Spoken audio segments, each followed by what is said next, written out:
আজকে হচ্ছে বৃহস্পতিবার, আর বৃহস্পতিবারের সকাল মানেই কিন্তু একটু সব কাজই একটু তাড়াতাড়ি করতে লাগে। তো দেখো আমি অলরেডি ঘুম থেকে উঠতে গেছি ৬টার সময়। ৬টার সময় উঠে কিন্তু আমি আই পড়ছি ফুল পাড়তাম। তো ফুল পাড়তে আই দেই কিতা নিচে বেশি একটা ফুল নাই।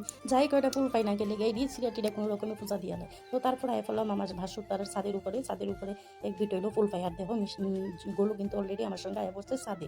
তো দেখো এই কাজটার মধ্যে কি পরিমাণ আমের বইলা কি কেমনে যে আমি পাতা পারবো আমার খুব খারাপ লাগতেছে। তো বন্ধুরা তোমরা যারা আমার চ্যানেলে নতুন আছো, যারা গৃহবধূ আছো, তোমরা যদি আমার ভিডিও ভালো লাগে তাহলে কিন্তু সাবস্ক্রাইব করে আমার পাশে থাকতে ভুলো না। আমার রিয়েল লাইফের নিত্য নতুন ভিডিও তোমরা লগে শেয়ার করুম আমি। আর আমার খুব ভালো লাগে তোমরা লগে শেয়ার করতে। আর যদি আজকে আমার ভিডিওটা তোমার কাছে ভালো লাগে অবশ্যই লাইক করে একটা কমেন্ট করে আমার জানাইতে ভুলো না। তোমরা একটা কমেন্টের আশায় কিন্তু আমি থাকি। তো দেখো তোমরা লগে গল্প করতে করতে কিন্তু এতক্ষণ পর্যন্ত আমি অনেক কাজ করে লাইছি। আর যেহেতু আজকে ছেলের স্কুল আছে তো আমার তখন রান্না বান্না বসাইতে হইব। তো এই কারণে আমি আজকে অক্ষণে ড্রেস চেঞ্জ করে সেরা আয়া পড়ছে ঘর দুয়ার ঝাড়ু দিতে। সকালবেলা ঘর দুয়ারটি ঝাড়ু দিমু, দিয়ে সেরা তারপরে দিয়ে আমি বাকি কাজ করবো আর কি। আর জানি না পূজা কোন সময় দিমু, কারণ এতদিন তো সকাল সকাল পূজাটা দিয়ে লাইছি। ওখানে পূজা দিতে গেলে কিন্তু আমার পিছনে একটা টান থাকে রান্নাঘরের, যে কোন সময় রান্না করুম, ছেলের স্কুল থাকে।